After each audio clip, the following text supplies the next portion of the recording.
Salut, c'est Flo, on se retrouve aujourd'hui pour une nouvelle vidéo et on va souhaiter un très bon anniversaire à Disneyland Paris.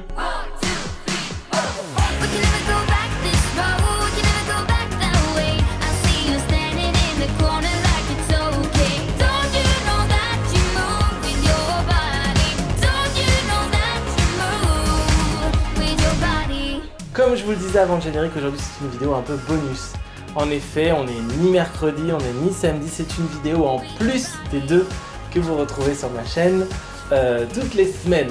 Aujourd'hui, on est le 12 avril 2021 et il y a 29 ans, ouvrait le parc Disneyland Paris.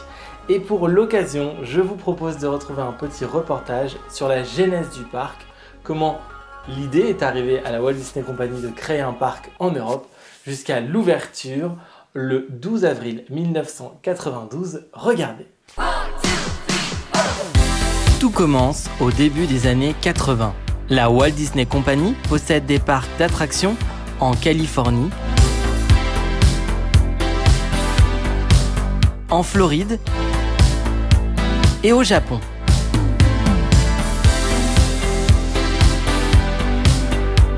La Walt Disney Company veut s'agrandir et pense s'installer en Europe. Ce continent représente près de 350 millions d'Européens et donc une nouvelle population à toucher.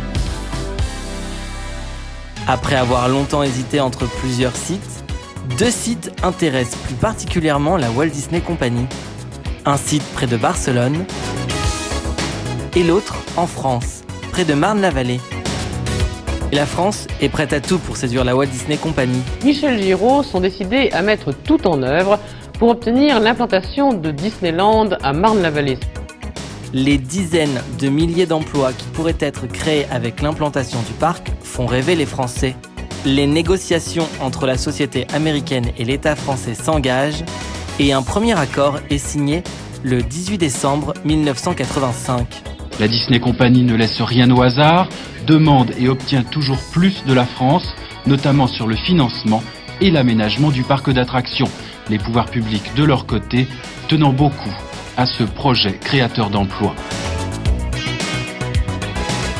Dans leurs négociations avec les Français, les Américains sont redoutables. Ils vont obtenir de la France le financement du RER A, que l'autoroute soit prolongée jusqu'à Marne-la-Vallée.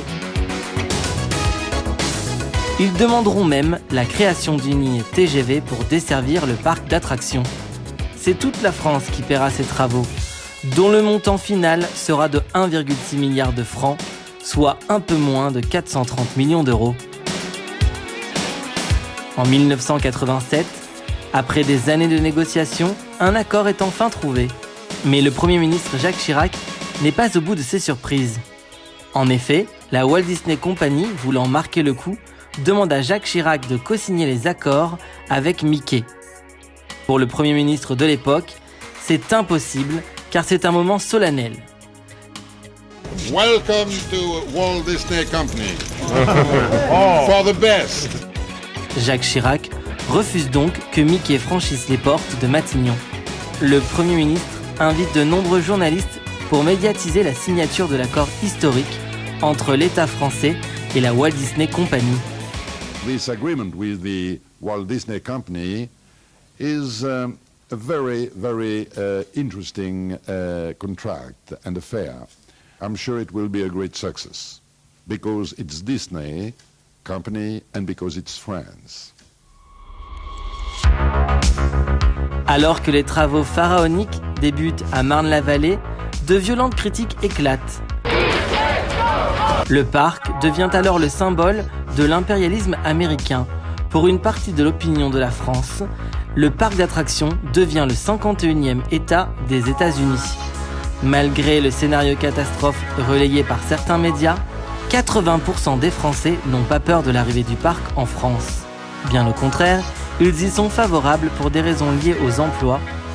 Une soixantaine d'embauches par semaine. À terme, Euro Disney devrait employer 12 000 personnes, de quoi accueillir 11 millions de visiteurs venus de tous les pays d'Europe.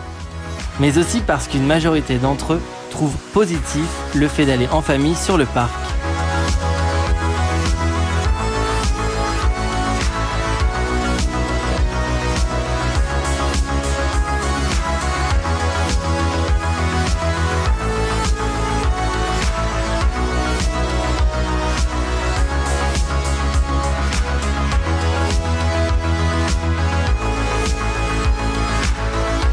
4 ans de travaux plus tard, les critiques n'existent plus et l'inauguration du parc a lieu le 12 avril 1992.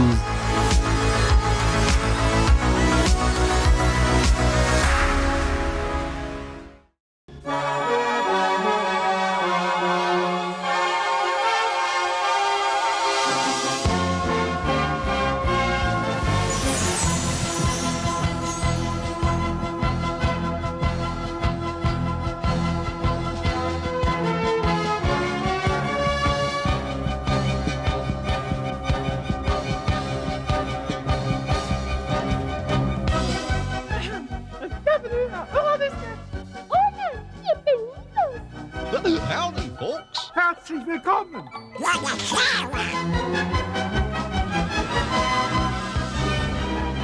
Cet événement est un immense succès. Il aura d'ailleurs droit à une cérémonie diffusée à travers le monde. Tous les quarts de télé sont là. À l'intérieur de celui que vous voyez, VCF, se trouve Gilles Amado et l'équipe de ce grand show en direct. Ici, ce sont les Gilles Souffle-moi, les Espagnols, avec le carrage espagnol. Ensuite, ce sont les Italiens, les Français. On voit bien le bleu, blanc, rouge. Toujours le sourire. Ils ont toujours le sourire, les Français. Et là, c'est le quart général de Don Michel. Don Michel, c'est le réalisateur de tout le show. Il a 7 Emmy Awards, c'est-à-dire 7 Oscars. Cette émission sera présentée en France par Jean-Pierre Foucault et la star montante de l'époque, David Hallyday. Bonsoir David Hallyday. Bonsoir Jean-Pierre, comment vas-tu? Mais ça va bien. Mais où sommes-nous donc? Nous sommes en France, à Euro Disneyland. Si. C'est pas possible. Si, c'est vrai. Mais je ne crois pas, parce que j'ai eu l'impression d'une immersion totale en arrivant. J'avais l'impression d'être loin. On est dans un pays magique. C'est vrai on se croirait aux États-Unis. Toutes les plus grandes stars seront au rendez-vous pour l'inauguration du parc français.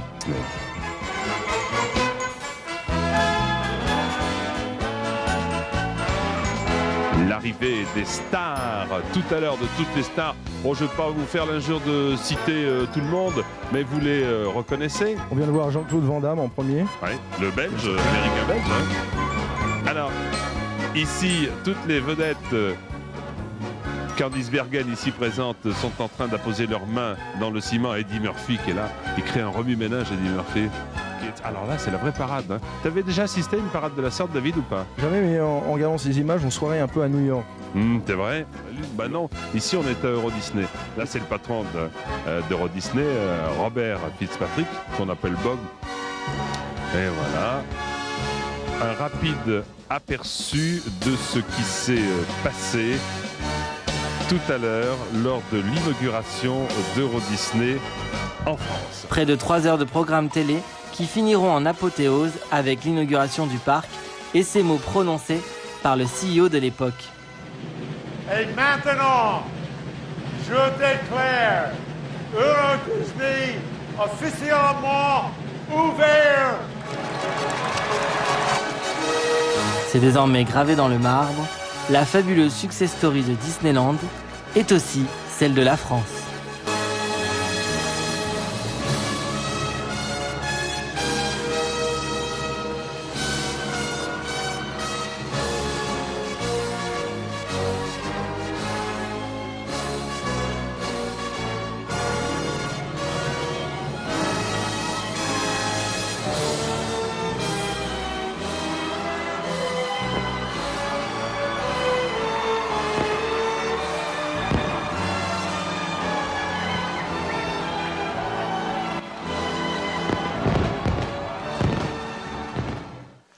Voilà pour ce reportage, j'espère qu'il vous a plu, il est assez court.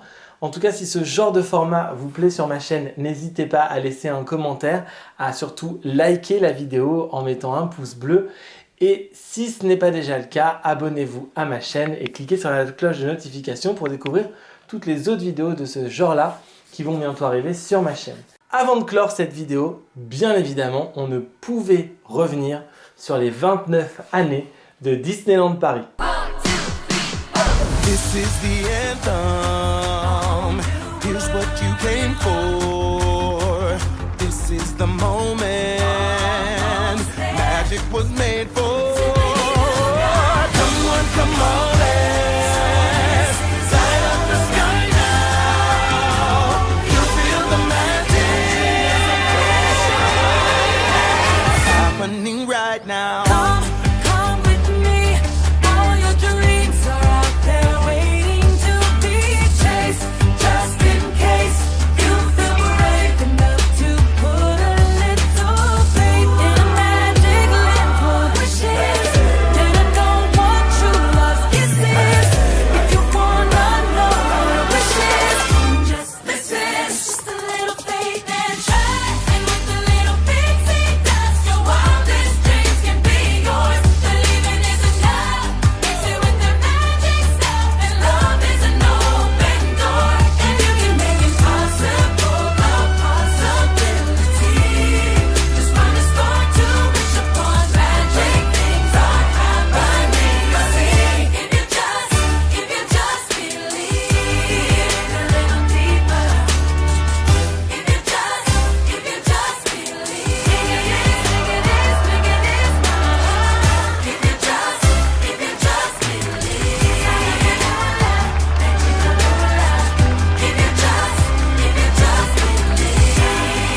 remember the magic happens if you just believe.